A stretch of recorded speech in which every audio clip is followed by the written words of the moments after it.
Hello and welcome back to JOKAKAKA. I'm Sam. And I'm Jim. And we're back from after the hiatus month, or I guess the Rohan month, and we have a new chapter.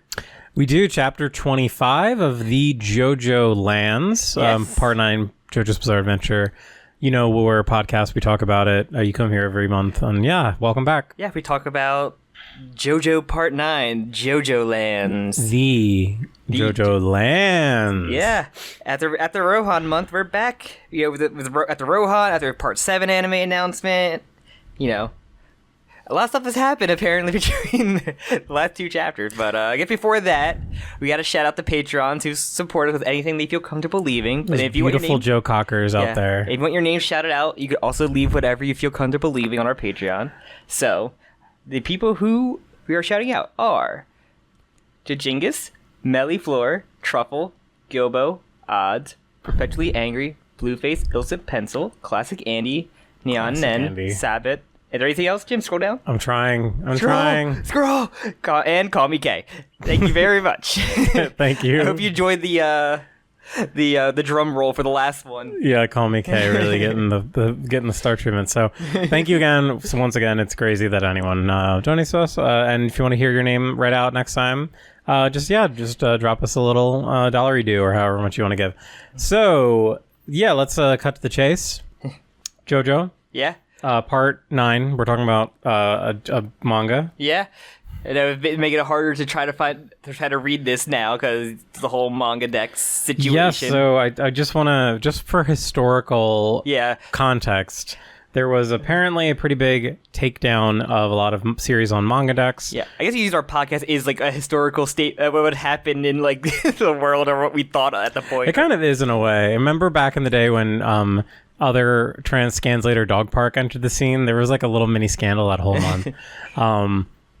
Whatever. I forgot about the whole like. See, this is what the true JoJo historians are going to be looking back on. When we thought what's it called about Jobin with the main villain. Yeah. Oh, very funny. I love it when we get like a comment from someone who's never listened. They said someone commented on our big like 7-hour long JoJo JoJoLands video. They were like I just caught up to JoJo.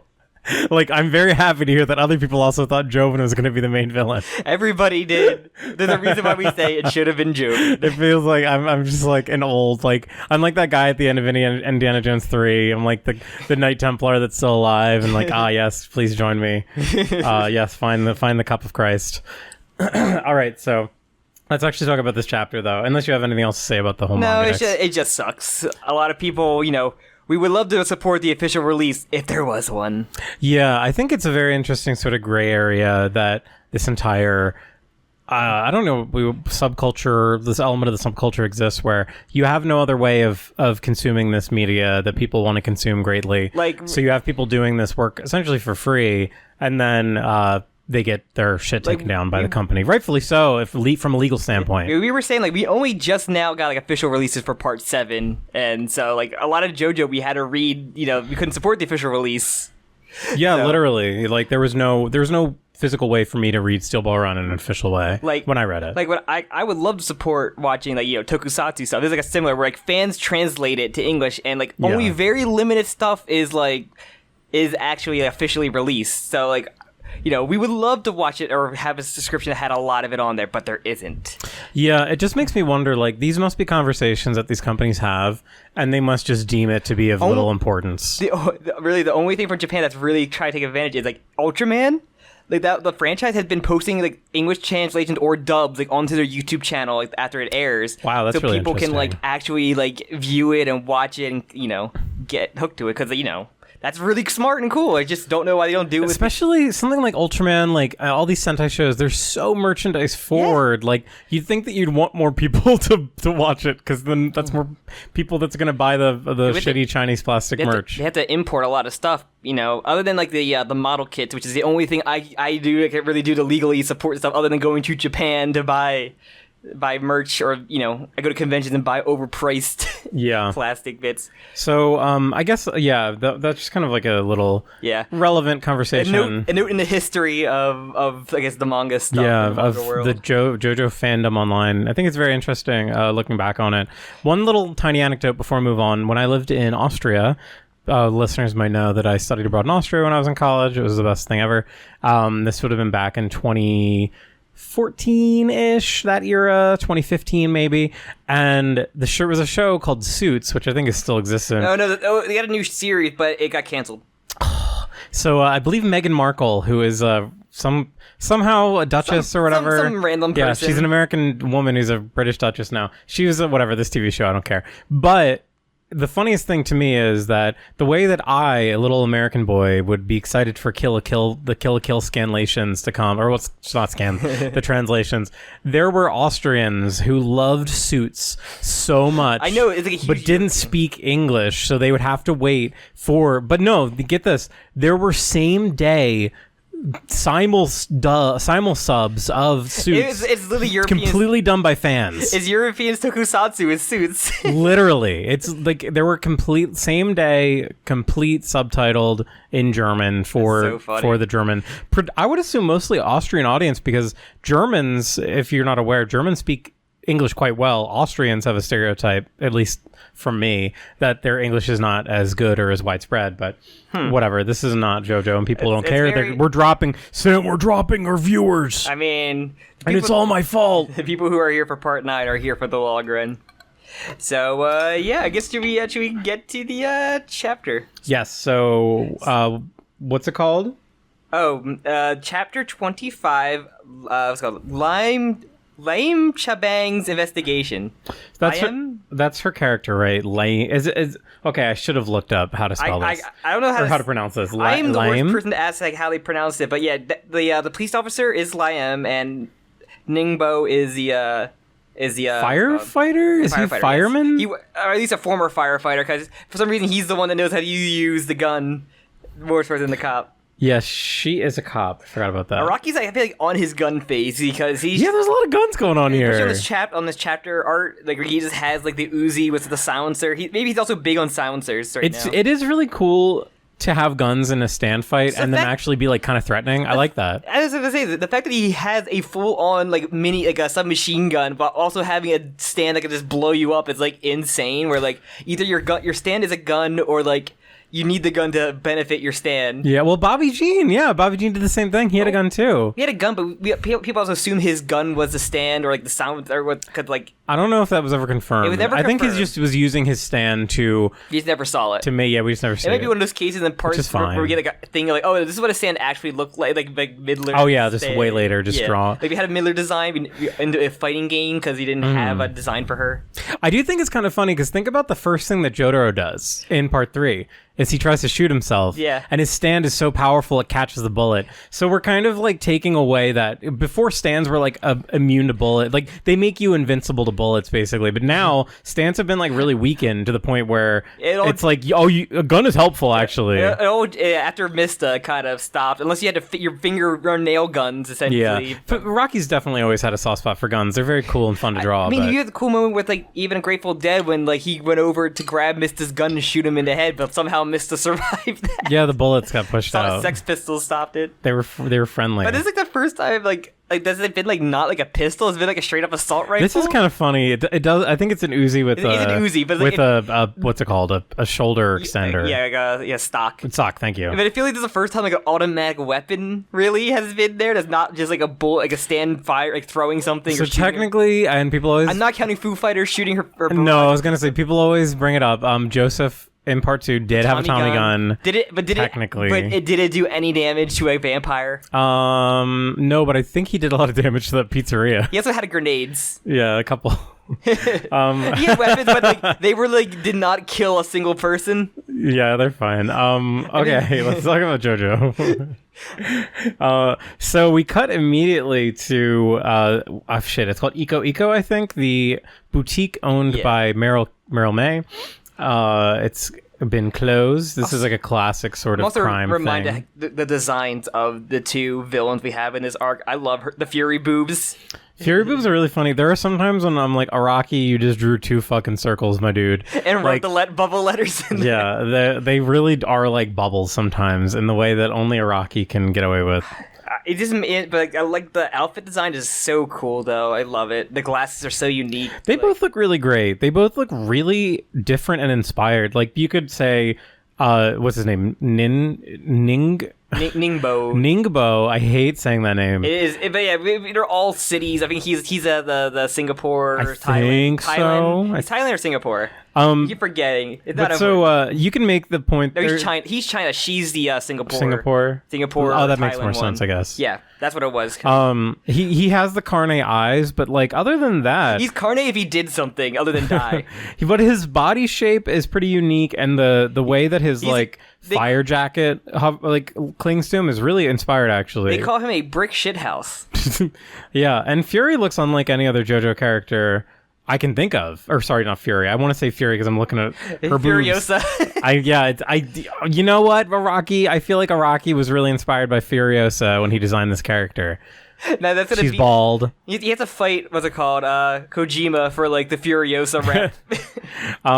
But so yeah, he just did a really good job with these characters. They're really fun. Lame. I'm gonna say lame. And then we have PACO. Basically, PACO and Usagi out front. I just love PACO so much. Like, he is like so far. I think like him and Charming have been my standout characters, and I think Usagi is growing on me more because he's supposed to be like, I feel like he's supposed to be the comic relief, I guess, of the group. So like, but like this moment between him, like Usagi is kind of like freaking out, and I kind of love PACO in like the best worst way to calm him down. Of like, you can leave, yeah, we'll give it. You'll still get a cut. It won't be as much, but like, you know, you can just leave though. I know this thing is like not really for you. This whole like the dirty part of this. Yeah, there's something kind of interesting going on in the scene where what Paco's essentially doing is he's depersonalizing this, and he's compartmentalizing this to be like a complete job, whereas these relationships that he has with other people are not important. He's like, this is not a friendship. This is just for money. Like, we are doing this for money. We are working together for money. But I know this is like heavy for you, so you could leave right now. I'll still give you a cut because you did help us up to this point. Yeah, like he's both being like very empathetic but also very callous at the same time. It's a really interesting it's a really interesting take from this character, because essentially he's saying, I don't value as a friend at all, but I value your safety in this if that's something you're concerned about. You could also point it to being like PACO is concerned in like a selfish way that Usagi right now is a danger to himself, and PACO if he's like unhinged. And we kind of got that thing too, where the only person PACO really had the connection, like, cares for is Meryl, because she's the one that kind of got him out of like the mob gutter. So it just shows that like PACO is motivated externally, whereas everything that Usagi's motivated by right now is the relationship he has with these people, which makes a lot of sense. It's very funny. We never we got the flashback with PACO, but we never had anything about his military past. Yeah, I guess it's pretty like just kind of fill in the blank. Like, it's pretty self-explanatory. If one of the people in like also in his group is just going to be like a former military guy, because we're getting a lot of gun stuff in this, so I think we can get another military guy. I could see it escalating. Yeah. Somebody from PACO's squad, and like talking about like how shit the American military going in there is. So like I could see that being a thing. So. But yeah, before we do that, I do have a pronunciation for lame. You gotta play. Shabang. You gotta play the audio. Shabang. Say it again. Leem. So yeah, you said leem initially. I think you're right. Leem. I say like 3 different things and pray one of them's right, because I am the worst at pronunciation. As we've known from like all these JoJo parts and episodes. Leem. That's part of my charm, and I do it on I eventually do it on purpose just because it annoys people. It does annoy me. But so. But I kind of love, and this is like the thing about we had in like part 5, where like we had different team ups, and we kind of get like, we don't get it as much in this part because like Dragona and Jodio are very familiar with them, and PACO is like, and Usagi, like, it's just a pairing. I feel like it just hasn't really happened. It's just those two together. Yeah, it's interesting though, because so everything PACO's saying here is like, this is all about making money, blah blah blah. But he clearly has a soft spot for Meryl. Like, he's being pretty like Usagi too. He's concealing this here. Usagi says that too. We're like, he's like, I want to save her. Like, I owe her a lot. He saved her fingers. Like, that's the big gesture. Is that he put her fingers on ice. And he's like, I want to kill them for what they did to her. Like, and PACO's like, that's all I needed to hear. But yeah, I just really love it. Like, he's like, you have your whole life is gonna pay if you go in there. Like, you want to worry about your future. Like, don't go in there. But if you I don't know. I just really love this real talk he kind of has with them. Like, it's. I think it's really unconventional and it's kind of interesting. And like, you didn't get that in like part 5, really. Like Jordan just goes to the mom. No, you don't really get these kind of more complex interpersonal. Like, this conversation says a lot about PACO. Yeah. And how he looks at these relationships. Like, he is, I guess, him and Charming Man are the oldest guys, but he's like the oldest guy in like the world of crime in the group. Like, presumably, yeah, I guess so. You're probably right. Presumably, Charming Man has also done other shit. But Charming Man's not in the a criminal ring. He was a guy that lost his brother and then kind of went and looked into it, like private eye himself. So I'm assuming that he's probably done some bad stuff too. I mean, he did have those cats, I guess, that he said in there. We don't talk about the fucking cats, but they're fine.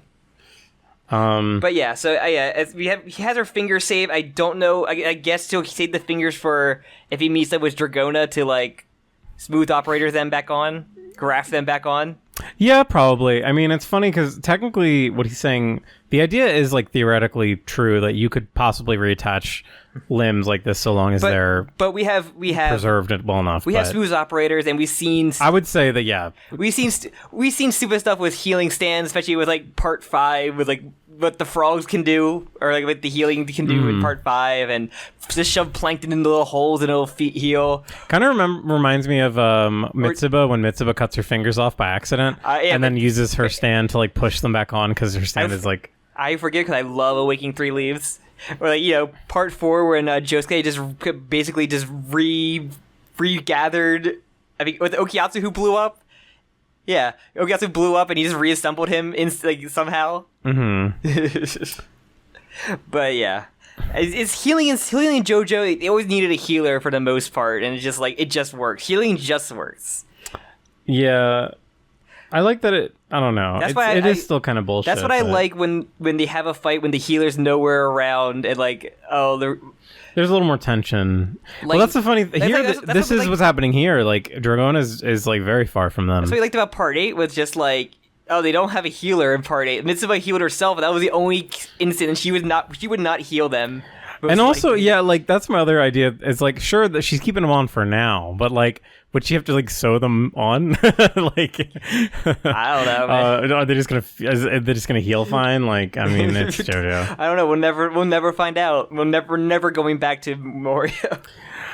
Never. So yeah, we have that little kind of interaction. That's pretty interesting, in terms of character development, and also they the last thing is Usagi takes a gun out of the glove compartment, and puts it on his ass. He's going to shoot himself in his ass. Yeah, once again, I just very much love you can very much tell what Araki's inspired by here. He's very inspired by like American crime TV shows, like crime and mob show, because it's also the thing where like, hey, you got to show us where your stash is, kind of thing, where you're like, kind of like, I don't know, it feels like a very mob kind of thing where you get like information from. Yeah, it feels really mobby, and which is really fun. I like it. Yeah, and it's also just like the way he draws her glasses, like I don't know, the weird like there's like an E or just like the way it's like a mini map. It's like a video game mini map. I think that's kind of the idea. I love like the stand. Like she doesn't have a combat stand, and she just had. I do love when they start to like telescope out though. It's really funny. It's so I don't know. It's such a cool, unique stand. I love it. But so yeah, essentially, it's a pretty quick chapter. Honestly, they have Meryl handcuffed, and they brought her back to the boutique. I'm wondering if you watch like John Wick, because that's like I think the way like just John Wick would just have a gun, just like I don't know, just ready in combat mode. I see a Rocky just watching John Wick and be like, I want to draw this guy like going through like John Wick. Yeah, clearing out. This boutique is fucking huge too. I didn't realize how big the boutique is. I got the impression that it was like a one roomer, but this looks huge. It looks like almost like a warehouse from this one shot. I mean, he does say it had like a warehouse like section in the back, and it had to have big enough to have secret rooms. Yeah, which isn't apparently we've learned in the basement. So we see a really cool scene where Ningbo uses his stand to unlock a door. His stand is such a chonker, man. I love it. It's funny. He looks like a big chunky boy, but yeah, he pops the handle off like a bubble. I just love the visuals. It's just so fun. seeing these visual effects like that. So funny to have, like, not only do you have a stand that can just blow up limbs on a person, he has a gun. I just can't get over the fact that he just has that. I like that. It shows like a level of seriousness and like professionalism. And this is the world that you are getting yourself wrapped up in like the dirty underworld of, like, you know. It's like the stakes are very high. Like you can get shot in the face. Of, like, yeah, CEOs, like the political stuff, like all that. So yeah, they have like a sort of back room where we've seen Meryl. This kind of gives the little debriefs to our team, and basically puts her on through a lie detector of like, oh, I'm gonna know you're lying and everything. So I'm gonna, yes or no questions if you want to answer, but yeah, I also love the way they don't know she's lying. They like point the nematodes, like point at her. They literally like telescope out. It's so funny. Also, I guess she doesn't really even need it to be true or false because like she just knows anyway. Like they can seem to just read by body language. But yes, so it's almost just like asking the questions enough to get an answer, which is kind of cool. Basically, did she know anything about Lulu-chan and like, you know, did she know about PACO? And, you know, basically the one thing she does get is like, she has a recording too of all the questions she asked from the what's it called, the principal's office, I guess, where she blows off her fingers. Yeah, that's really interesting. And we see Ningbo also is recording too, which I think is really interesting. It makes me feel like this is going to go back to them at some point. Specifically, we see him recording when he shoots her fingers off, which out of all the body horror, this one is the most painful for me. Just watching him touch her knuckles and then the knuckles sort of expand and then the fingers come shooting out. Stuff bubbles up but not supposed to. Like, you know, Akira has that stuff. And yeah, like, the fact that the fingers pop off with such force, I honestly can't even picture the pain. I can't even comprehend the sort of pain that must feel like. I don't want to know, man. But it's really good. But yeah, and like the one truth she gets from her is that she doesn't know where PACO is right now. Like they know this is her hideout, but she did like, he's probably not here now. You know, PACO's not here. But yeah, and then she kind of tell, you know, they find the warehouse. They basically find the secret room and everything, and they kind of find it, and that's actually when she actually talks. It's like when they're about to open the secret compartment, saying like, "This is how much money we're going after, and if you want any of that money, like." You don't open that door. This is really interesting. So yeah, the secret compartment's in the floor, which I did not expect. I thought it was going to be like another building. An actual back room. Yeah, which is I guess pretty smart, but I think it was found. But yeah, no, this is like a moment where even Lame seems to be kind of questioning this, of being like 50 billion, right? $50 billion. 50 billion. Like Lame is even like, what the fuck? Like both of them are like having a moment of like, okay, what should we do here? Like, and also like she's telling the truth because the nematodes aren't freaking out too, which is very funny. Yeah, if you open that, it turns to 0, and then you two will become 0, which is very funny. It's like you either it's gonna be like wiped out because you're in our way to our 50 billion, so you guys will not win. It is a really cool like cocky moment from her because she really has like no plan right now. She's very reactive. This is like her gambit, like her last ditch, her last plan. And then it doesn't work. They just pop open the thing. They open it and like Lulu's just there reading with her teddy bear, eating fucking snacks. This is hilarious. Toy car. Oh no! That's not something that is like the little like a figurine she had. Is it? No, that was a cat hula dancer. Yeah, I wish that was there, but yeah, we don't see the cat hula dancer. I think she might have broken it. Maybe she threw it. I feel like I saw her like crush it with her hand. Maybe I'm imagining that. But yeah, and they see Lulu-chan, they see the guy from the bank, and that's when I guess they hear that PACO's nearby because he starts spraying. And so yeah, that's when PACO's like on the freaking ceiling and about to like Splinter Cell like stealth kill him. Grabs him by his helmet. I didn't realize like his helmet is like has a clear box around it.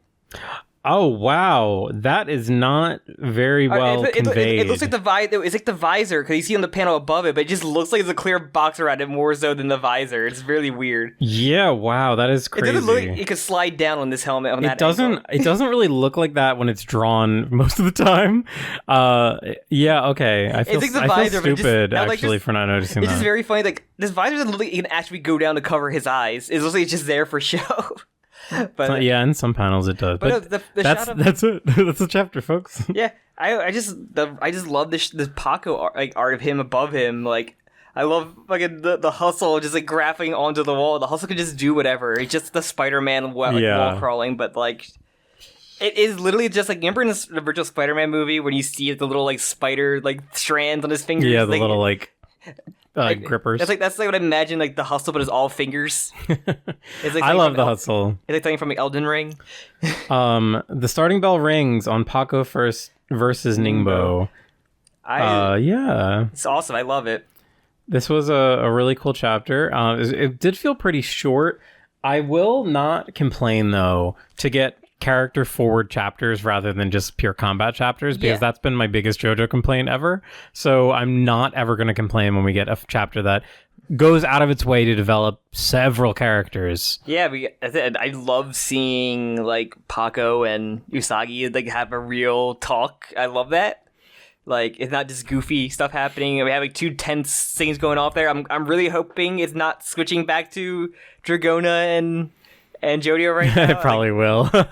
I hope it does, and I hope we kind of do the. I feel like that's more of a JoJo thing, to stay with the fight, to stay with one fight. It's at the starting bell rings. The bell will ring, and then it does cut say over. that. Yeah, that's why I don't want it to happen. Usagi's nowhere. I don't know. Like, Usagi has a gun, so I'm going to assume he's going to shoot one of them. I hope so. I think that'd be awesome. Like, he's gonna get his hands dirty for the first time, really. And because right now he has like pure motivation to do so. Yeah. Or we'll find out which he's the one that blew her fingers off and he'll shoot the fireman. And like, I'm not sure they'll maybe capture the one with the nematodes alive to like interrogate her. Will Lulu-chan be like, oh, I'm gonna just give you guys like super cancer?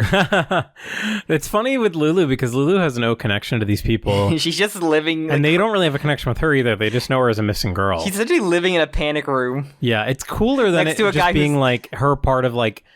If it was part of her squad, then it's like, oh, let's team up. But no, it's more unique than that. It was very funny. She's just chilling, reading, maybe watching TV, eating snacks next to a guy like on like literal like life support. Yeah, who I think they did say is probably unlikely to come to.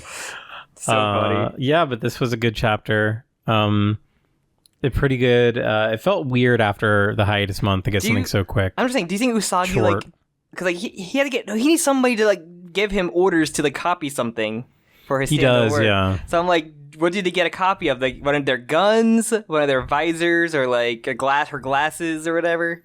So yeah, they don't have the rock. They don't have the rock there. They're just trying to get Meryl but out they of could maybe trick them into making a fake rock. We just don't know how long his manifestations last. They don't know anything about the. I don't think they don't know anything about the rock. They only don't. Key West, unless they text Key West or Key West texts them, which could happen. It could happen. Presuming these are happening. How good is the phone signal on a ship on a ship that's a good question. That's on fire with the cops approaching? That's a good question. That's where we left off with Jodio and the gang. Maybe they put him in a giant Faraday cage or whatever it's called. Okay. Like, I'm like trying to think. Like PACO could just do CQC, like, because only one of them has a real combat stand. Like, and they have guns. Like, both of them one has a pistol, one has a Uzi. So you have to take care of the firefighter. He does seem pretty strong, though. The firefighter. Yeah, he's a brick shit house with a gun, and he's like moving like he has like police or SWAT experience despite being a firefighter. Mm-hmm. He's doing the hand signals. He's doing like. And same with Lame too. If Lame's a cop, she should also be able to hold her own. This is where Meryl reveals her stand. That'd be crazy. It'd be crazy to wait until now, unless it's like super situational. Or it's not a combat stand. Yeah. A fashion stand. Just nothing. It's like the Piccolo's clothes beam from Dragon Ball. It's like that. Or what's his face from One Piece? The farting samurai. He also, that's his power. I forgot about that. Fruit, is that he makes clothes. I forgot about that guy. I'm so happy that I have all this stupid, useless One Piece knowledge in my head now. A lot of stupid powers in One Piece. It's very long. Like, I always think about the guy he's like, he can, whatever he draws come to life, but what he draws is horrible, and like, but Robin loves the one thing that. But Robin like loves the little the dragon. Yeah, the little dragon he makes. Like, you can do a little guy.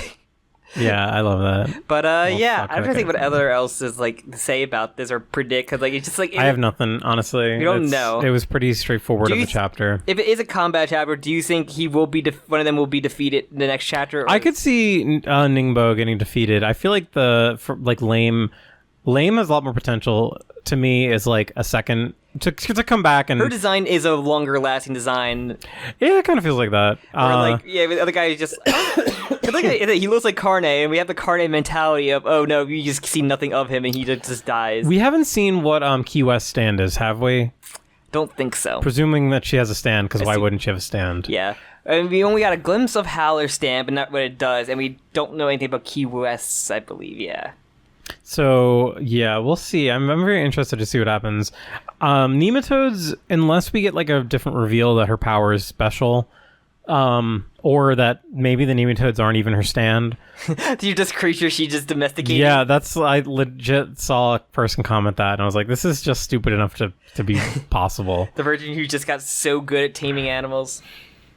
It's like whoever, Charming Man and the cats. He just got really good at taming wild animals in Hawaii. Yeah, who is that one bird? Pet Shop? No, the bird no one talks about. That gives Jotaro his stand disc from Part 6.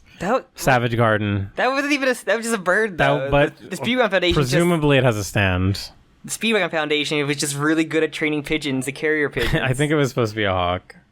I was like, I mean, I guess he's either animals have stands or you domesticate like stands or you just domesticate an animal that has a stand like Pet Shop and the other pet shops. It is hella not a hawk. It's like a fucking it's parrot. A pigeon. It's like a pigeon. It's like a parrot pigeon. It's like a white pigeon. But like what's it called? In Crazy Diamond's Demonic Heartbreak, like they fought another. It's a carrier pigeon. You're right. They fought another like bird that was like Pet Shop's brother. That was like the other bird they trained. Yeah. That made you go through PTSD. But yeah, that's the difference between Part 8 and Part 9. It's just like there's not really the overarching mystery. It's more like a thriller, like a thrilling heist kind of thing. And it's like the action break of like the heist of like the combat guy. The heist group has to fight like the guards that like or the one guy that's trying to figure it out. So it's the major difference between Part 8 and Part 9. It's like you don't have the mystery. You can't make as many predictions.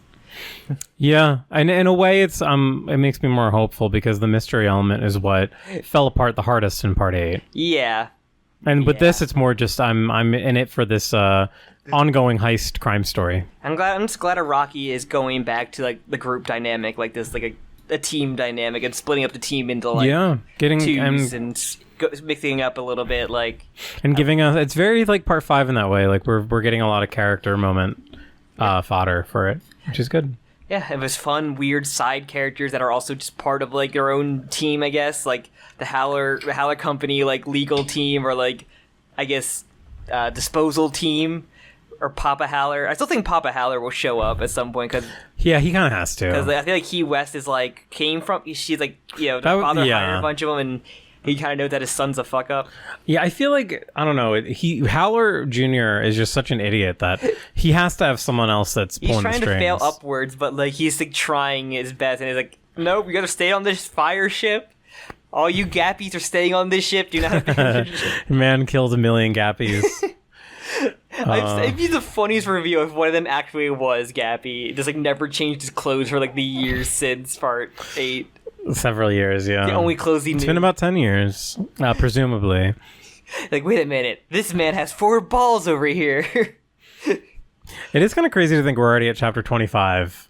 It's so funny how, like... Of JoJo Lands. I thought about this recently where, like, we thought, like, when there's a guy who has something we have to go rob, he has a diamond, he's from Japan, and everybody's like, ooh, is it either Joshu? Is it gonna be the Gappy? Is it gonna be somebody from the Hishikata family? And it was Rohan. It's mysterious Rohan from one of the universes. It was just a Rohan to just say, we have some Zuspoke Rohan in the future that are gonna take place in this universe. Yeah. Because we want him to be in Hawaii and reference Part 9. Yeah, remember the newest Zuspoke Rohan is in the future still. We haven't gotten to that part yet. It's so funny the live action stuff did like the cheap trick. And I was just like, man, this is a reason so they can just do like the part 9 stuff with this Rohan, like a live action. If they need to do more with it. He's like not. He's so unimportant in the arc though compared to what JoJo is doing. But Neil's could just do the Hawaii one shot with like the weird, just to see gross CG like butterflies or moths or whatever. Well, no, I don't want to see that. Oh, we're gonna get that. We know Japan loves to show off their gross CGI. They love their Vespa-Goron. I asked a comment. Or asked something that a commenter responded to, I think 2 episodes ago or something about, I was saying how it's kind of funny that a lot of, like there must be a lot of Americans who experience JoJo first through Thus Spoke Rohan just because of how much advertising gets. And this commenter said, and who knows, grain of salt, allegedly in Japan, a lot of people like the Thus Spoke Rohans and don't really care about JoJo just because of the actor, I think, has just done such a good job at making it this like really fun, accessible series. I'm glad. There's still, as long as JoJo gets in their medium somehow, he did a better job than like the live action movie tried to. Yeah. As I said, when this review I told you before we recorded, but the Rohan figure of him in the pool in part 9, which is very funny. That's great. And Naraki will never admit that he's a self-insert for him. Yeah. You know, he's like the biggest vessel for like his vocal like messages and mentality. Yeah, and recipes. really. Even more so than just normal character thoughts in JoJo. Remembering facts about animals. But they did announce a bunch of stuff from we're getting more. We're getting another we're getting Koichi gag manga. We're getting an expanded JoJo world with not only light novel, but that's huge in Japan. It takes forever for us to get a translation of a light novel. I'm not even sure the Lisa one that came out forever ago got a American translation.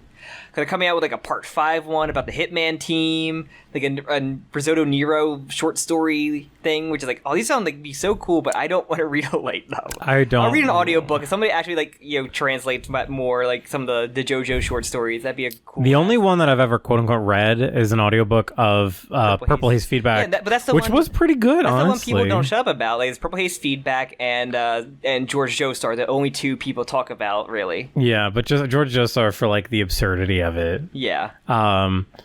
Purple Haze Feedback is pretty neat. There's some really good fun stuff they do with it. Those made me really enjoy it. I don't know. Maybe we'll get some more media. Maybe we'll try another game. I think I've ever. I don't know. If they did a Purple Haze Feedback OVA, like a 40-minute OVA, people wanted that. We got more Rohan. It would be fucking amazing. Just because they would have to fully there's no panels to recreate. They would have to it would have to be a full production, because JoJo's anime is always just going to be all right, let's redraw these panels. But that could be a great short 40-minute long look OVA. How the fan letter in One Piece turned out. How amazing was that?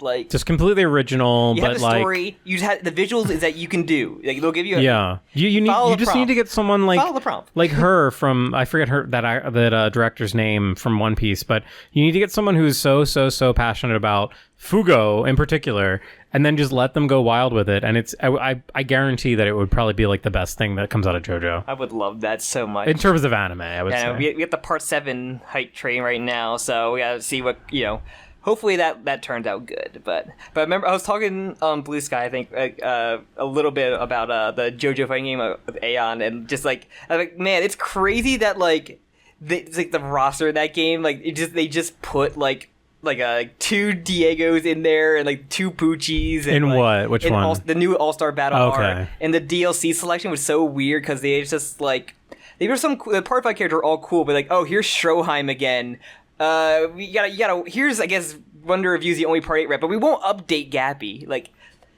They just didn't want to update so Gappy. Weird. We don't do spoilers. You guys put Diego with Diego World, and you put all the part 6 anime. Wonder Review's in it, really? Wonder Review I didn't was know the that. last DLC character. He was the only part 8 rep. They didn't add Joshu leftovers from Eyes of Heaven. I think part 7's only addition was Diego, and Diego was a new character, but he was also in Eyes of Heaven, so he was an asset kind of redump, and he added the World one too, so another asset dump because he was also in Eyes of Heaven. So they didn't put Hot Pants. They didn't put any of the villains of the week or anything in there. Yep. The voice, it's cool. He's actually a cooler fighting game character, but it's funny. They didn't Toru's only in a super, I think, and maybe in like the it's not even Toru? It's Wonder Review. Toru's in the super, and he's also like I think in the windscreen. That is so fucking funny. Toru is canonically hiding in a tree around the corner. But Gappy is still fighting with like it's like 10 chapter literally fight style, which is so funny. And like I think the part 8 fight actual stage is still like the initial thing when he beats up Joshu, and I think like early like chapter Joshu might be still in that game. And early Yasho, like it's so funny. I can't believe that it's not actually like all the new Toru was the character you play as. Foo Fighters was like a new character that actually was like not in a game before. A lot of the Part 5 characters were new and not in. They put like a Bakyo. They put a Pesci in there. They put a Nero. They put basically the Part 5 characters were huge. Oh, they put Highway Star in that, the DLC character. They put Yuya in there, which was interesting. I like Highway Star, but it was still a weird thing. They put like a Bad Company in there, which I love. I'm sorry. Literally, Toru like peeks his head around a tree. I told you, he's canonically around the corner, right over there. You can't see him. He's right around the corner. He's talking shit. What were they thinking? The voice is really cool. I think they did a cool job of him just being like this fighting style, which is a weird thing to put as a fighting game character. I do kind of love it, but like I don't like the character. But I like as a fighting game character, I appreciate it. I like it. I just hate Wonder Review. I'm sorry. I know.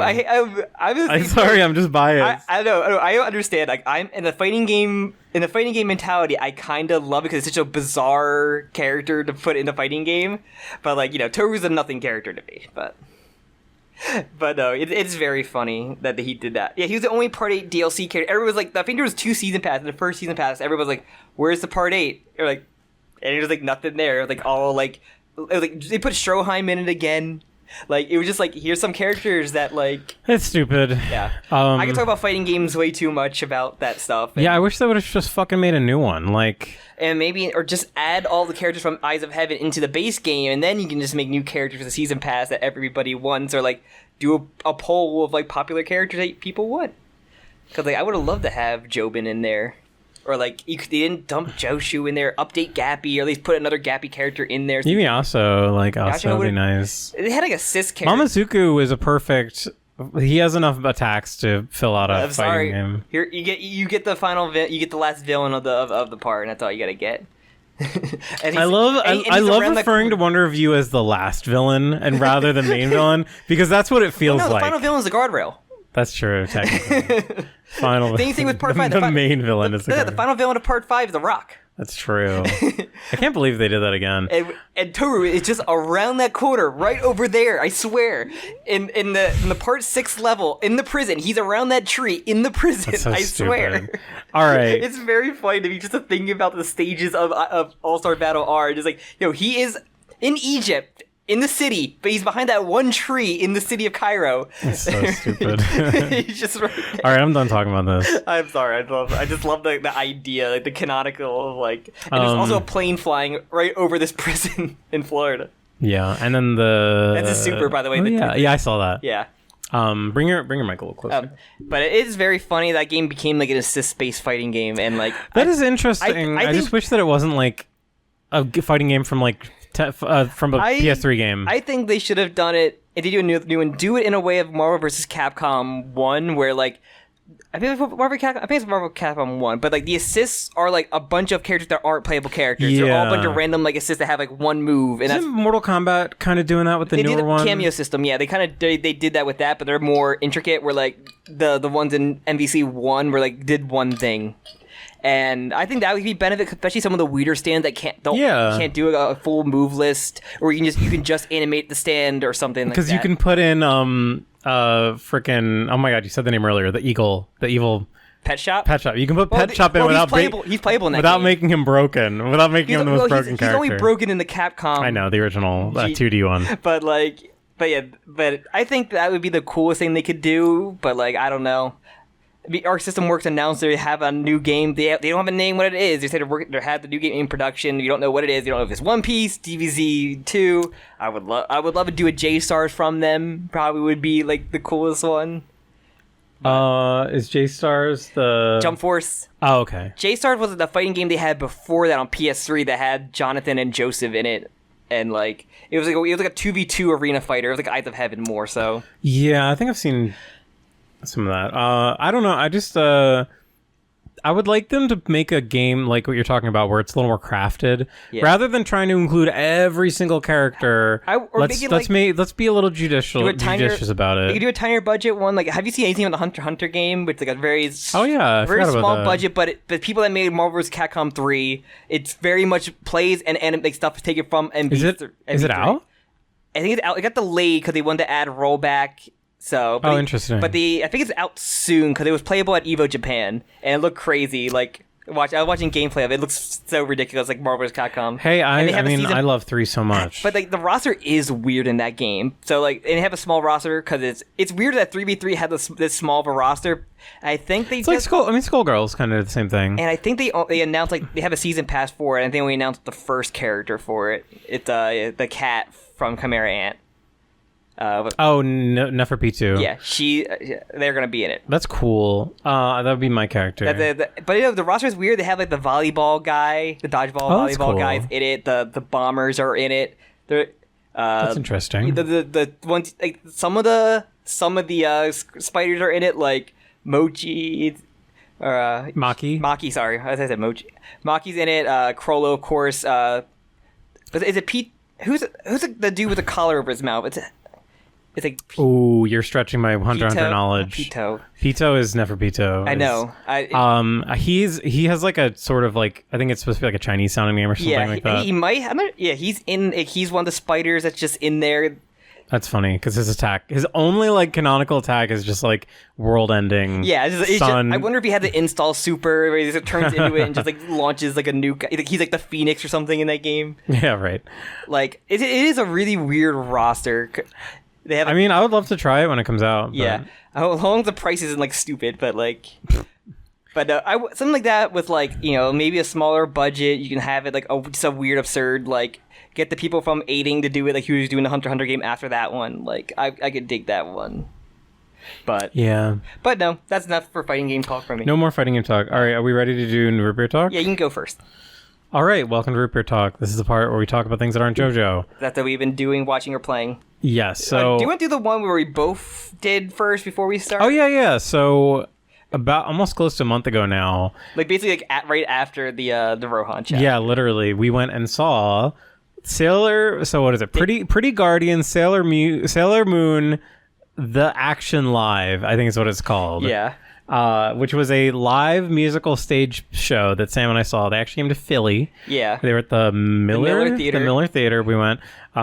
This is like the second musical for anime we went to in Attack on Titan forever ago. There's probably an episode where we covered that. We must have talked about the Attack on Titan musical. So we have a lot of amazing. Yeah. This one is definitely a lot more musical based. Like there's like hardly it's like Attack on Titan was a lot more narrative focused, and this one's a lot more like musical. Like... Well, you see, Sam, the narrative of Sailor Moon is like almost non-existent. So, the Attack on Titan musical very closely follows the first 8 episodes, I guess, of the series. A lot of suicide in Sailor Moon, for what I remember. Yeah, there's a good amount of suicide. There's a lot of suicide in the problem is with Sailor Moon is that like you have to have like a whole civilization die for all these characters to be reincarnated. It's literally like they always say like suicide's badass in Sailor Moon. It's true. It's fucking true. Literally one person died. Like I'm still gonna just end myself now. But so from my understanding, it sort of loosely adapts a lot of the early stuff from Sailor Moon. You've been watching Sailor Moon. Yes. So I've made it to the end of the beginning of season 2. Okay. Which is basically they do like a hilarious like reboot of the series, which is so funny. I think it's Sailor Moon R is technically season 2. It's called Sailor Moon R, but as they say in the eye catch is Sailor Moon Aru, which is funny. But yeah, we went this one. Yeah, we got there pretty early. We got got our merch. They had like glow sticks for this one compared to Attack on Titan, where we didn't get the shirts. But we got cards. We got there pretty early, yeah. But yeah, this time I got a poster there. I also got a poster. I got the shirt. There were 2 shirts. There was the low power level and the high power level shirt. I would say I got the low power level shirt. They also cheaped out on the playbill. They didn't have a playbill. That one had a great playbill that had a good thing about all the actors and all their social media, so you can see how they like seeing cities in America. Yeah. So to compare these 2 shows, from my understanding, the Attack on Titan show is, I believe, only performing in New York. Yeah. Whereas this is a performing tour. Attack on Titan had a 3-day run off Broadway, I guess you would technically consider it.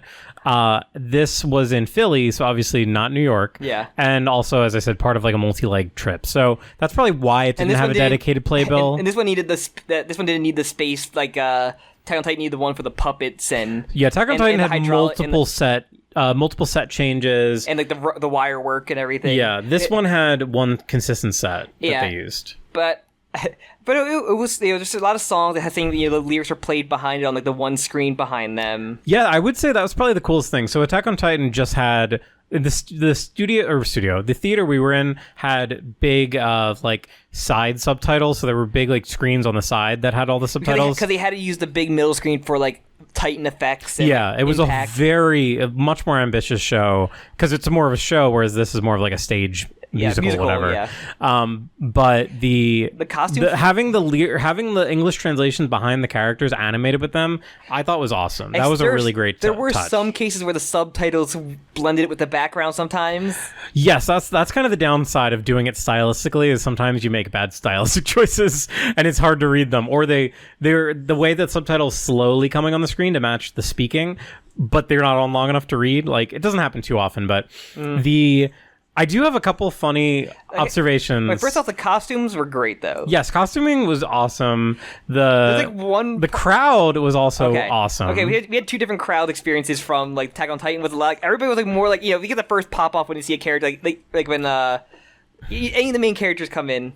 I would say the mental like Levi coming in, that was probably the biggest fangirl moment. Yes, in Attack on Titan, but this that one was just really, like really big. That and Jean. Oh my god, that was one of the biggest ones. I was not anticipating. And Hanji, but Hanji's actors was just like playing it up too, like they knew. Dude, I fucking love Attack on Titan, and I love that show so much. Same. But this one, every character moment, I saw somebody literally pop off like at the end, like Sailor V pulls out a sword. Okay, well that was fucking cool. I know, but like the person jumped out of their seat. I'm like, imagine being behind them and just having this person just jump in front. Sailor Venus taking out the sword was cool because I also didn't know what was going to happen because I haven't gotten that far. But no, the thing that just doesn't happen. That was like a musical original. That'd be funny.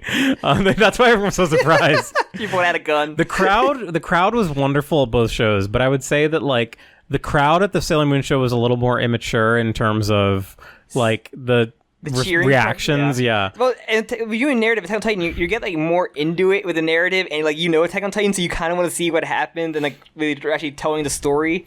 Yeah, and it's not fair to compare these two because Attack on Titan, they're too different. had some of the most incredible like dancing and like because the puppetry, the theme, yes, the puppetry was wire great too. work. It's just like the sort of theme of the Attack on Titan show was breakdancing. So there would be these long stretches. God, the training arcs. Yes, the training arc was just this massive like compilation of everyone breakdancing, and it was incredible. And he came out and did like a head spin and everything for like 2 minutes. And he came out, everybody like cheered him too. He like came out for like a little like bow, and everybody loved him. So the guy did a head spin for 2 minutes. While he did that, there were 2 different sets of dancers coming out, doing their whole thing, and leaving while he was still head spinning. And also, the Attack on Titan show was amazing. The songs they had on Attack on Titan were like characters that didn't get stuff, or like world building, like the Aaron's mom song, the townspeople like reaction song to all the stuff going on. Like, I love that stuff. Yeah, no, there was a lot of like actual like writing in this, where I would say there's like capital W writing and like the Sailor Moon. They didn't cut out Artemis.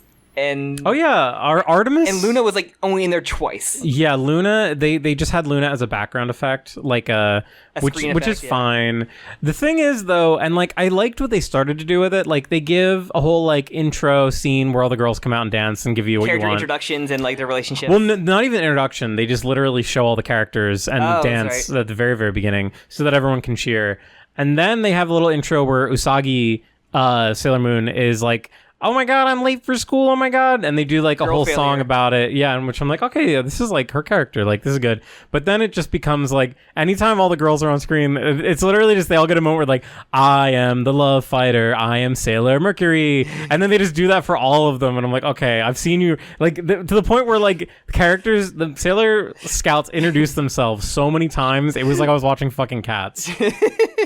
A Jellicle Sailor Scout. The actual actresses were perfect. Yes. Jupiter is the best one. Jupiter, as always. Jupiter's. I love Jupiter. I love Mars. I got the one picture I did get of them because they only have instances I can get a picture of them at the end. I got a picture of they walk into the crowd. Only like half of them they went to different aisles, but I got a picture of like Mercury and Mars. I think or Jupiter and Mars. We had Jupiter and Mercury. I can send it to you. Maybe you might put up the picture up there. I have a picture. Yeah, it was Jupiter and Mercury. Yeah. Jim's favorite is Mercury, by the way. My least favorite is Mercury. The best part I did love was the Queen. What's her name? Queen Beryl. Queen Beryl. She was awesome. Her actress was awesome. Okay, this is a thing too. She was great, but she also sang the same song twice. Yeah, they where I'm like, you bitches could not just make another song. It was in the Dark World was Vegas. The Dark World was Vegas, which is interesting. She was great. Her song was good. Yeah, they sort of none of the goons were there. None of the No, they don't give you any of those.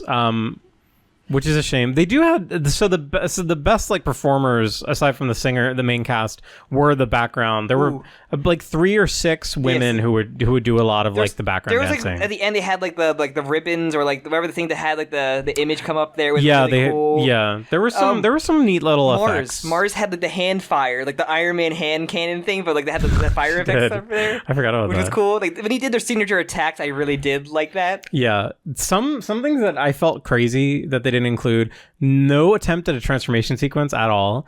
The closest they did was near the beginning. They have a scene where the girls are standing up and they're like, moon power Mercury, and then like behind them there was like the little symbol of the planet, but then it just cuts to them. Cut the tuxedo mask. Well, yeah, and but they just cut to them like fully in costume. I tweeted about this before, but I caught a couple highlights from like Tokusatsu stage shows, and like they do the transformation sequence, and then it cuts to black, and then like the suit actor comes out, and like it's a really cool way they do the transformation sequence. Yeah, I thought they might do because clearly they had like a separate set of actresses to be like the girl, like the human girl version versus Sailor Scout, because there were times where like they would swap out like really quick, but yeah, and I'm not to like shit on the show at all. It was a lot of fun. It's a very different experience of what we got with Attack on Titan. I want to see more musicals. I want to see them come over here more. I didn't tell you this, but I started getting Instagram ads for a Uma Musume, also known as Pretty Derby. Pretty Derby stage show, and I literally popped off when I saw it. Oh, fuck. And then I looked, and it's fucking in Japan. It's live stream tickets. I'm not gonna fucking JoJo Day all over. Yeah, like I'm not. If fucking Pretty Derby comes to America, I'm obviously going to see the musical. So it's like a weird one I would think to come to America before so many others. Yeah, I mean, there must be some SoftBank must be like funding them or something. Give me the Persona one again, so I can see Aiga start. That is kind of crazy that they like. If there were to be one to come over next, I would think it would probably be JoJo or Persona. But that's also me because I like both of those. I would kill for the Part 1 musical. I would absolutely kill for that. That's probably along the lines of like the Attack on Titan one, where it's more of an adaptation of an entire narrative. I would kill for that, man. You have any idea? But yeah, like final thoughts on that on Sailor Moon. I enjoyed it. I can't pretend like I don't get a huge dopamine rush when I see all the girls standing next to each other. It makes me happy in my dark millennial soul. But at the same time, I wish that. And this is ultimately a criticism of Jim, Sailor Moon. Why didn't he just kill off Sailor Mercury just for me? Jim said they should have killed off Sailor Venus too. Sailor V. Sailor V. No, I love Sailor V. The problem with Sailor Moon that I have is that it is a show for baby girls. That's ultimately the issue here. So it's a show. The problem is that it's not a show for me. But the problem. You tell that to all the people that went to that show. they would agree. But the problem, there actually were some girls there, which was awesome. I was so happy to see like target demographic show up to the show. The moms that had their daughters or whatever dressed up, and it was adorable. I loved it. Let me finish my thought, and I have another funny thought. But the problem is that Sailor Moon constantly is flirting with the idea of being like a really interestingly character forward show, and then constantly is dropping the ball and is not giving you like, you'll get like a little bit of like pathos from like Jupiter, and you'll be like, oh my god, this is a character, and then there's like nothing there. Yeah, the best transformation sequence was when they came out in their kimonos at the end. That was fucking awesome. I popped off when they came out in their kimonos. It was great. I was like, that was awesome. Designs go hard. Yeah.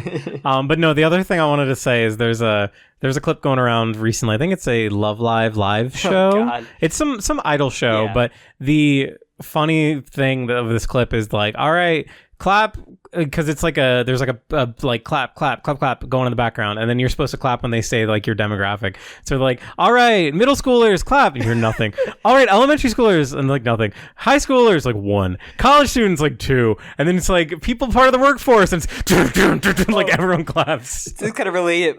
Just the other day they had like a Super Sentai had like their top 50 all time like popularity contest thing where they had a bunch of actors, and then they had like the results for the popularity contest, like, oh, this is the age demographic that voted for this. Do you know what the most common person that voted for like the who's your favorite character in the Super Sentai? 30 to 40. 30 to 40 moms.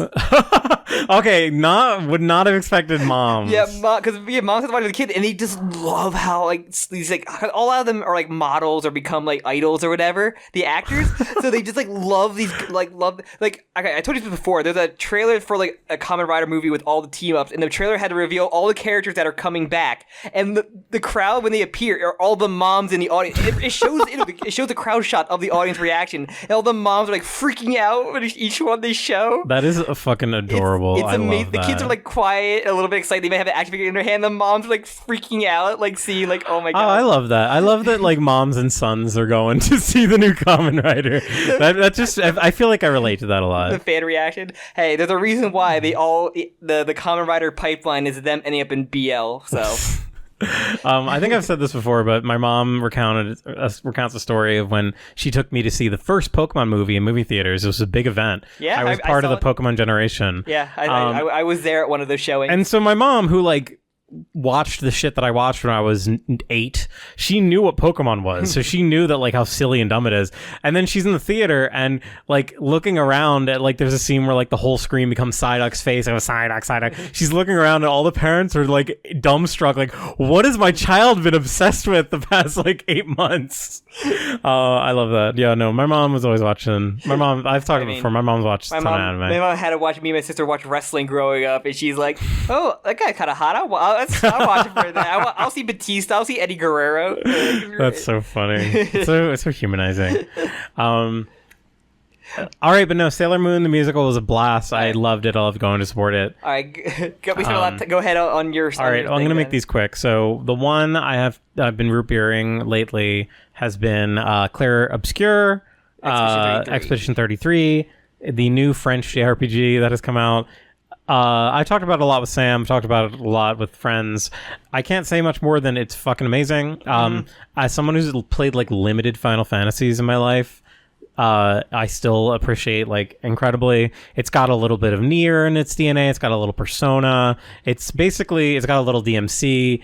Basically, like, this is what I want to see when somebody's making something new. I want them to wear their inspirations on their sleeve, but have it be in support of a greater whole, which the story and gameplay is amazing. It's really funny when like going back to the reveal of it like at an Xbox Direct, and people were like, I don't know about this game. Then it cuts to that being a turn-based RPG. Was like, whoa! Like, well, it's funny because you look at it at first and you think, oh, this could just be like Ubisoft slop. Or it's like another Souls-like game. Yeah, which is funny because the director of the game worked at Ubisoft, and I believe they said during the pandemic. Yeah, the pandemic. These games are like slop. They're like not like, good games. Yeah, so there's a pretty interesting little interview recently where the creator said like, if we were to try to make this game at Ubisoft, like go through the proper channels, it would have taken us like 19 years, basically, of like having to butter up the right people and work through it, but. An incredibly small team. I mean, if you've heard of it, you're playing it, or you're going to play it. Know of it. I haven't played it yet, but I've been listening to the soundtrack. The soundtrack's also amazing. That's where I get a bit of the Nier in there too. The world gives me a little bit of the Nier. People compare it to Lost Odyssey. I have no context for that. But Xbox 360 RPG seems like that's another big one. It's very much like a turn-based RPG, but that you do quick time events during the battle for. Yeah. Okay.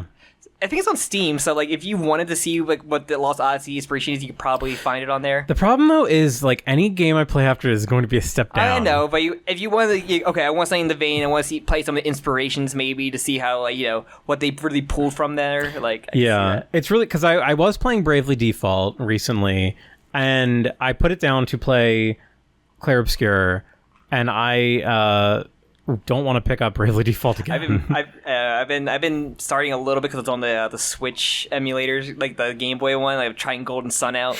Oh yeah, so that's one I've heard is pretty good. I'm not too far into it yet, but I should say I have never played Chrono Trigger. A lot of people got crushed by a rock in the beginning of the tutorial of Golden Sun. I'm like, damn. But yeah, I've seen Chrono Trigger. I've never played it. I would love to. I don't think it's on.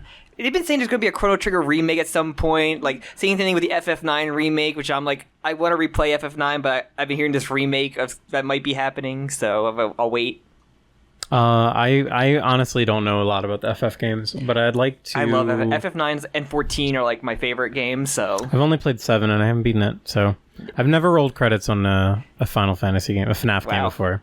I guess technically I rolled credits of every expansion of 14 to Dawn Trail, but I'm on a very long break because I did not really fuck with Dawn Trail. So no one likes that little tiger girl. We have Wook Lamont.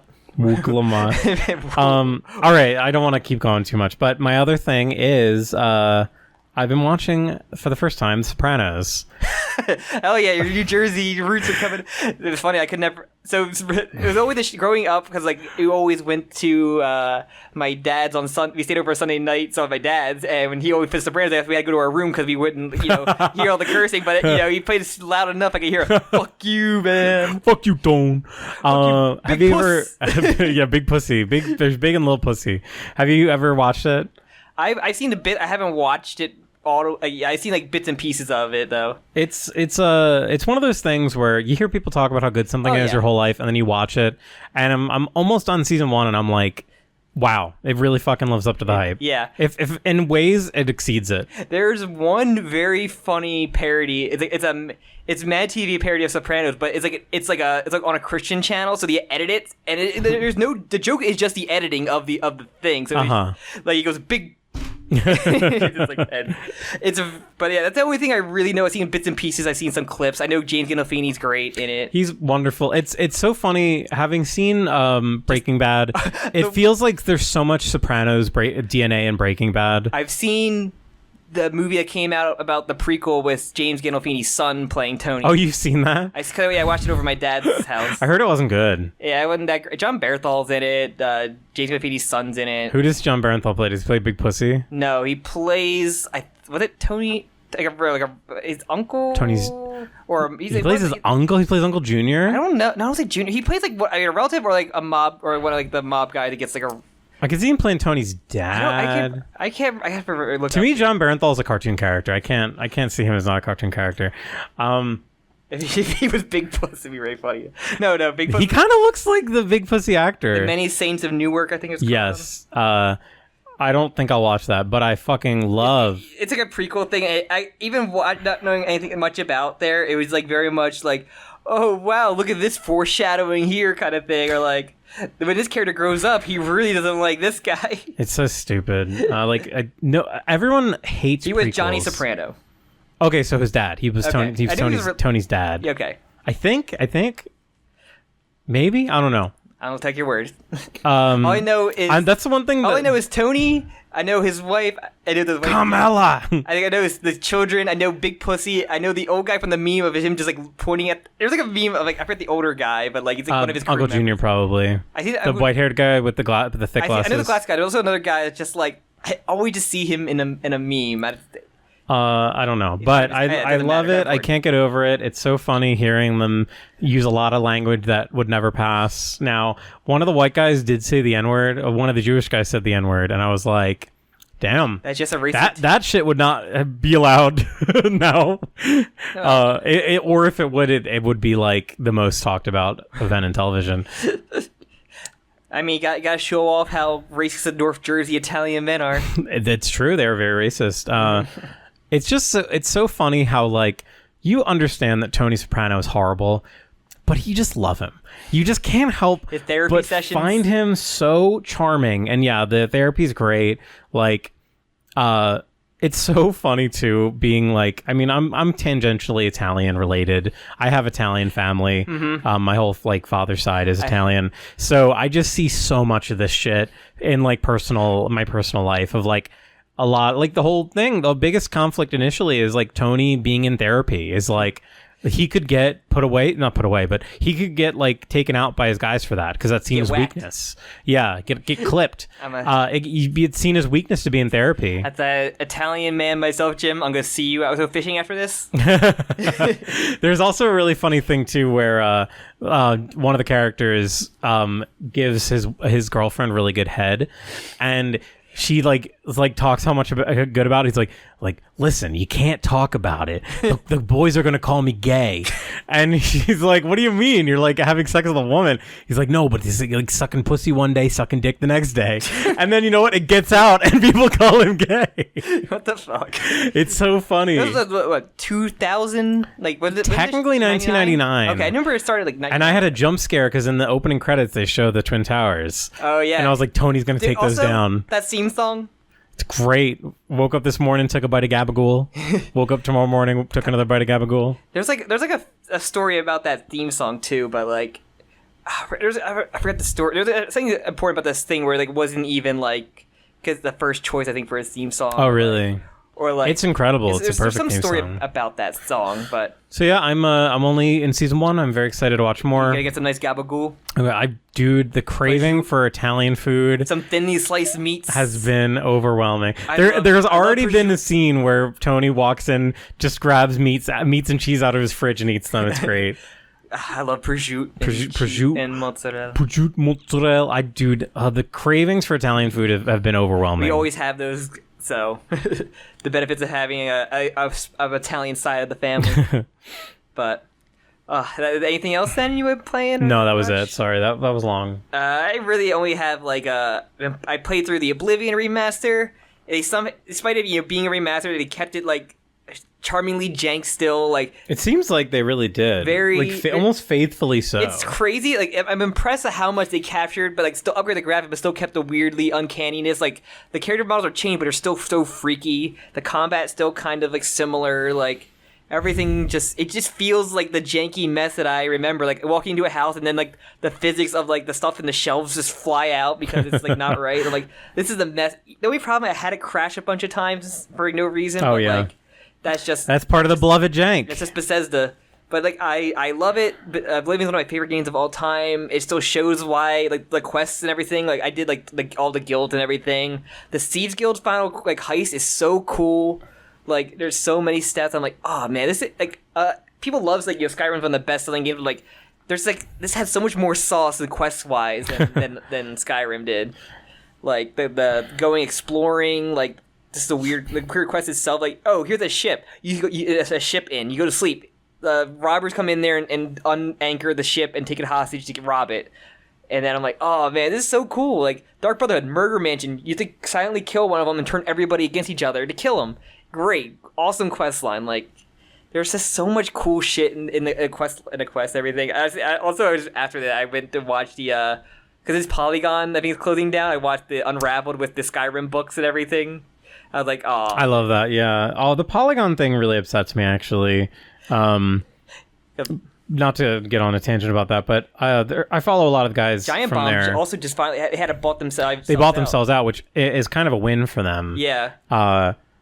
The Polygon thing is upsetting just because, like, Polygon is probably, like, the one video game journalist site that I think has like some decent credibility still. Yeah. I know people would probably disagree with me. a lot of cool gamers, a lot of really cool gamers would disagree with me. But it was started by the McElroy brothers, actually, if you weren't aware. And they're not affiliated with it anymore. But the shitty thing is like this other garbage listicle site bought them, essentially, is going to be turning them into a shitty listicle site. And they fired like most of the people there. And all of them union. They just fired everyone in the fucking union. Epic, dude. Basically.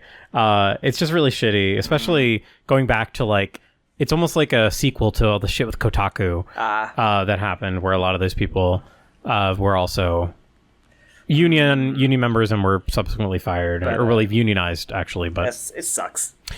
Yeah, it is. But no, it's I've heard a lot of good things about the Oblivion. I've never played Oblivion. I'm not going to pick this one up. It's only $50 too, which is nice and I think it is worth. It feels like a mix between a remake and a remaster because they made every race their own voice actor, so they're not just like having a race with like the same three voices coming out of there, which is good.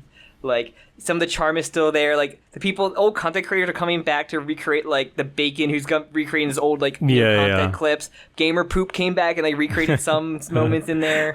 Like, it is really funny how it's kind of, like, perfectly hit this nostalgia wave. It's like, exactly the right... It's great. Like, I love it. Whereas, like Skyrim is like evergreen. Skyrim just doesn't ever go away. Yeah. Oblivion, for a long time, you really couldn't play it. It is still one of my favorite games, and it kind of reimbursed my love for that game of like what you can do, how silly your broken character is, because like my character is just so fast and floaty that he can just run on rooftops in the city. I love it. And let's see. It was also in hindsight, it's pretty revolutionary because there really wasn't a sort of big PC game experience like that on a console before. Yeah. One of the reasons to that extent. I bought a 360. I wanted a 360 growing up was to play that game, and I bought like multiple copies because I played the shit out of it. It wasn't a launch game, but it was really early. Yes, it was a very early 360 game. It's like pre-Halo 3. And it blew our minds, seeing that game look like that and what you can do. It might have been pre-Gears of War? Yeah, maybe? Yeah, it was. Yeah, it was like a legit before Halo early 3 dropped. Yeah, it was way before. That's 2007. Yeah, because I know 2006 is when or 2005. When Crackdown 1 came out? Because that's when the beta for Halo 3 came out I think it was for Crackdown. It must have been 06. Probably. Must have been 06. But yeah, I love it. I will always love Oblivion. I'm glad that happened. I have. Let's see. I started watching Kamen Rider Drive, which is the main guy from that. Do you remember the Yakuza live action that came out recently? I heard about it. Yeah, the guy who played Kiryu is like the main character of this one, which is very funny. I'm just like, oh man, I wish that Yakuza stay was good. But I'm enjoying only like 6-8 episodes. I always say I'm enjoying it right now. Very fun to have a cop procedural Kamen Rider show. It's goofy. I'm even updates of me watching that just go on my Blue Sky or my Twitter or whatever. I'm posting like stuff about that. But what else? I play anything else really? Like I don't think so. I've mainly been building my model kits like backlog and trying to save my old Dark Souls stream highlights. Oh, that's right. I forgot. I just getting rid of like them. half the Elden Ring one, so I might have to get another one. Is there not I mean, of course, there's probably not, but there's not an easy way to just mass download them, all your clips. You have to download them one by one. It prepared for download takes forever. Then I had to download them, and then you have to, move the files over, which takes forever so just to copy and cut and paste them. So I have Dark Souls 1 and 2 saved and like half the Elden Ring 1, so I can at least delete them and maybe have enough space on there to save the rest of them on there so I can take my time to save the rest. Because those are my vanilla playthroughs and I fucking love them. I'm not sure if maybe I'll upload them to YouTube at some point, but I just want to save the videos at some point. That's honestly, from a storage standpoint, that's probably your best... you're probably your best way to store them because then you don't have to worry about keeping them locally. Yeah, I have it on a USB right now, like a USB drive. So I have them saved right now. Then I might just like save them onto there just so I can keep it. Because you were there for a good portion of those. I had Grapefruit showed up on one of them. Medi was on a bunch. He's on two of the Dark Souls 2 ones. Grapefruit was on I think when I went to do the God, what was the area you guys were expecting me to die a million times on? Oh, in Orlando. Yeah, you guys were expecting me to fucking mad. I got through that like it's 2 tries. I think you got through it on your first try. I don't even think it took you 2. Wow. But yeah, that's why I was furious. The playthrough of those games I never played before. They were a lot of fun. I've been trying to save them. It's taken me like forever to like transfer them all over. But I almost have the Dark Soul, the Elden Ring done. So my like 5-hour Millennia like stream. I don't even want to know how much time I spent on that. It's just, the fun stuff of just taking forever to download stuff. So I've been watching, like, videos in the background, like, all streams and stuff. So I'm not nothing too eventful from that other than, what we already talked about. So anything else? Or we end it there? Because we've been talking we talk more about random stuff than we actually talk about JoJo in these episodes. Yeah, we actually talked about JoJo for longer than I thought, given the length of the chapter. But no, that's it. I actually listened to like the one JoJo podcast I listened to. Like they're caught up on the anime, so they're watching Legend of Galactic Heroes. But the same thing with the one guy doesn't read or he only watches the anime stuff like that. So he asked them to predict about Part 7, and this is very funny. Like, oh, who do you think the main character? You think they call him like Joey Joestar and like. It's so funny, like how much he gets wrong, how much he gets right. I mean, Joey's pretty close. I know. It's so funny. I only listen to that's the only JoJo thing I listen to, and they're not even like listening to JoJo. They're just watching random things. Like they watched. They're watching Legend of Galactic Hero. They watched like they're watching like the OVAs, right? Bubblegum Crisis. Ooh, I never watched. Shout out to JoJo's World. I left my favorite. The only JoJo podcast I listen to.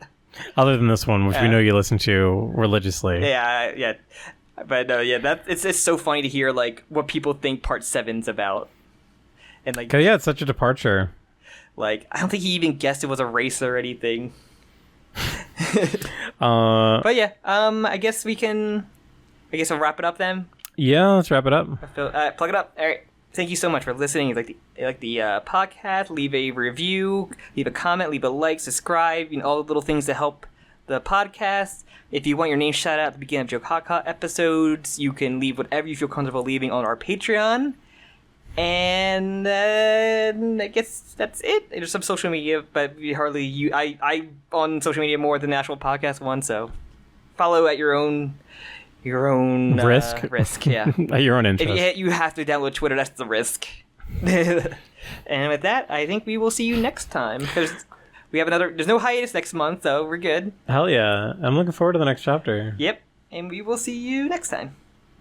Goodbye. Goodbye.